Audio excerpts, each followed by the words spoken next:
Hi guys, this is specified for the AA students January exam. Going to start about the international trade.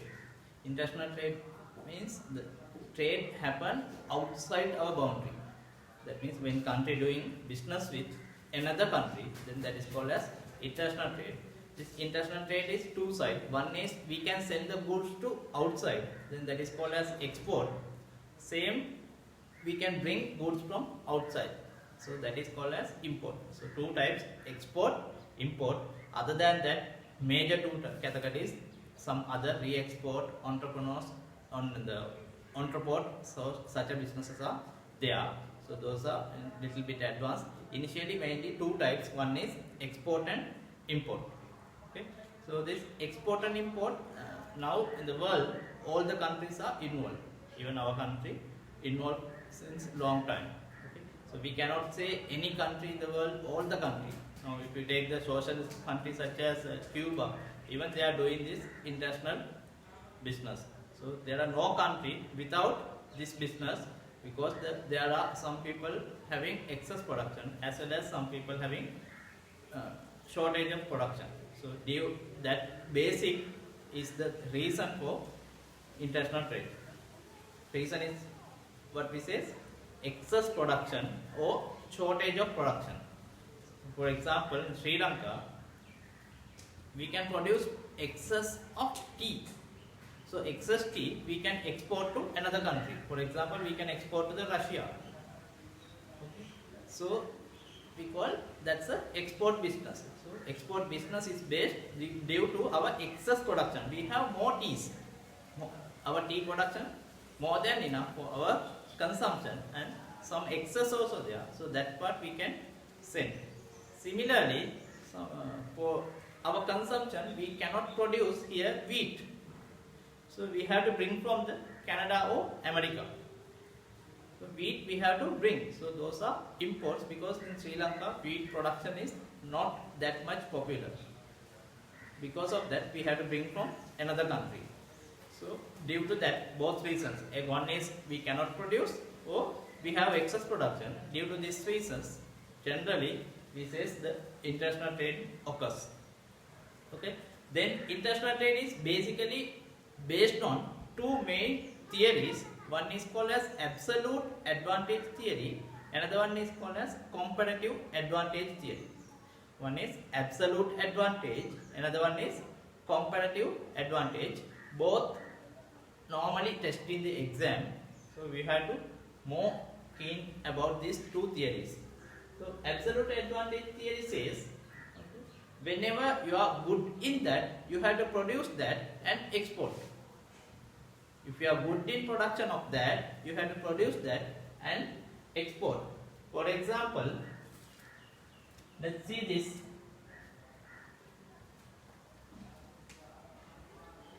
Let's see this example. Per unit output, that means one person working, he can produce, in USA he can produce 6 units of wheat. Okay, but Canada, one person can produce only 1 unit of wheat. So who is good? USA good. We says USA should produce wheat and export to Canada. Then when you come for the cloth, USA can produce 3 units, but Canada can produce 5. Now who is good? Canada. So we says here USA should produce wheat, Canada should produce cloth. So that is very simple logic. Whoever can produce best, they have to produce that and export to the other country. So that's called as absolute advantage. Okay, let's take one more example.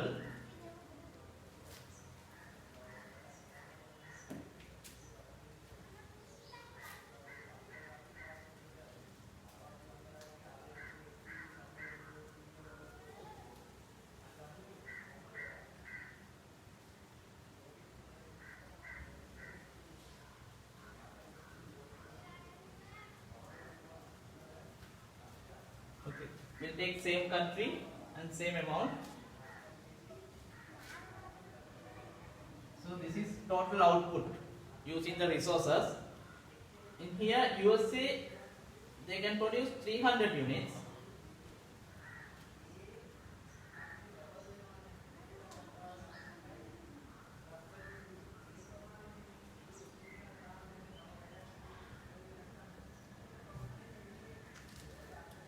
In related to wheat, USA can produce 300 units, Canada can produce 150. So we say 300 is best. So in this cloth, USA can produce 200, Canada can produce 400. So 400 is best. So we say this is absolute advantage. Okay. Then we'll move to the comparative advantage. I'll take the previous example.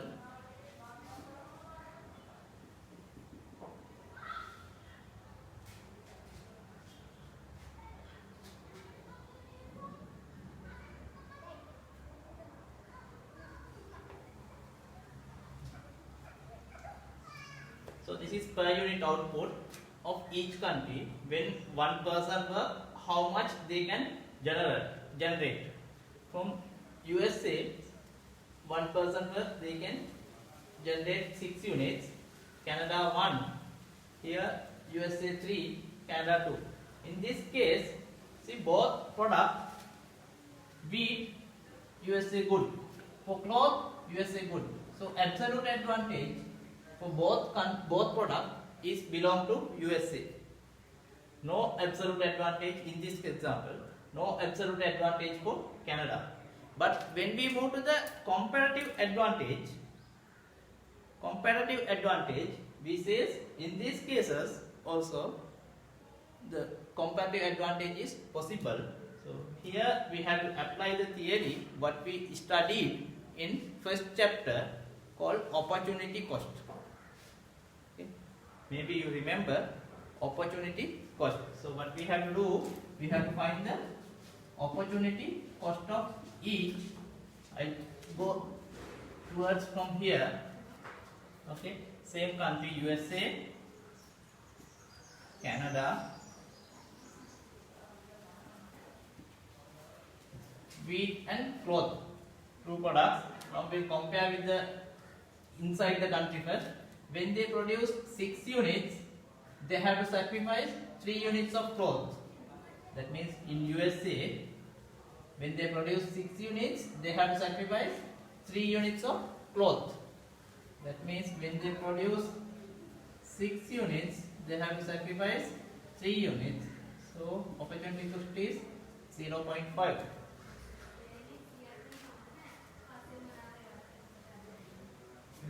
Other side, 3 units produce, they have to sacrifice 6. Then opportunity cost is 2. Then next one, for Canada, when they produce 1 unit, they have to sacrifice 2. So opportunity cost is 2. When come to other one, when they produce 2 units, they have to sacrifice 1. Opportunity cost is 0.5. First we have to compare inside the country. Here 6 and 3 we compare, then 1 and 2 inside the country. Then second step you have to compare in between countries.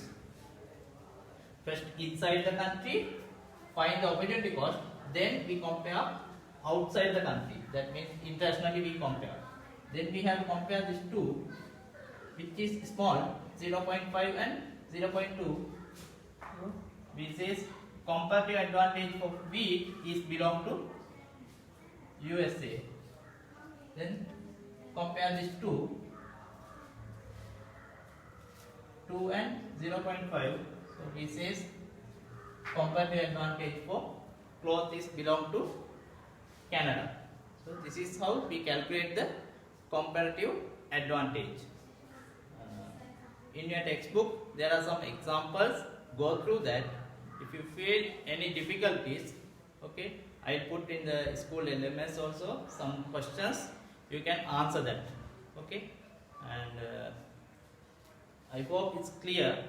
Okay, we'll do a couple of examples later on, then you can understand more. I'll do one more example for you to understand this.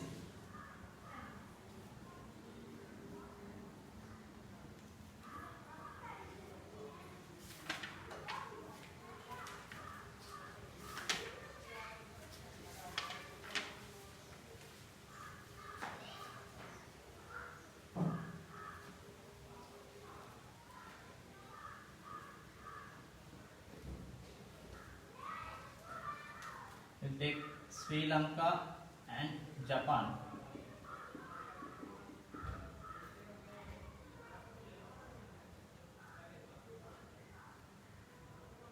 We'll take motor vehicle and cloth.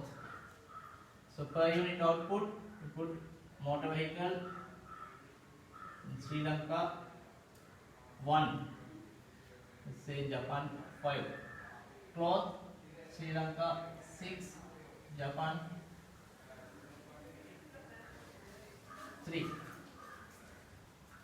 So in this case we have to first find the opportunity cost.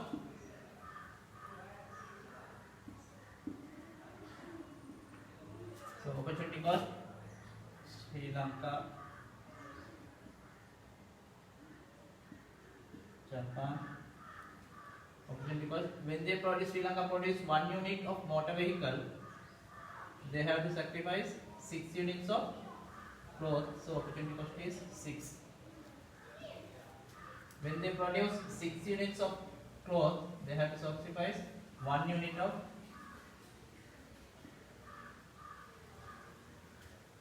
10 divided by 6 is 0. Let's say 3.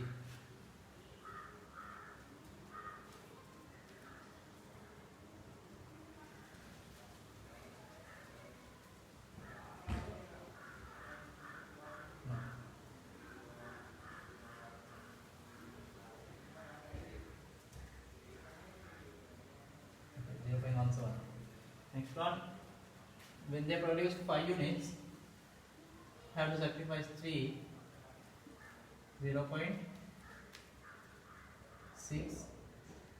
Here, when they produce 3, they have to sacrifice 5, so 1.6.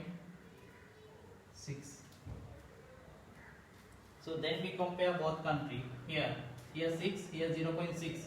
So they have less opportunity cost. In related to cloth, Japan having 1.6, Sri Lanka having 0.17. So Sri Lanka is having the less. So opportunity cost case, we have to go for the least opportunity cost. We says they have least opportunity cost country having comparative advantage. So go through the examples in the book, complete it, and if anything, you can contact me through my WhatsApp. Okay, thank you.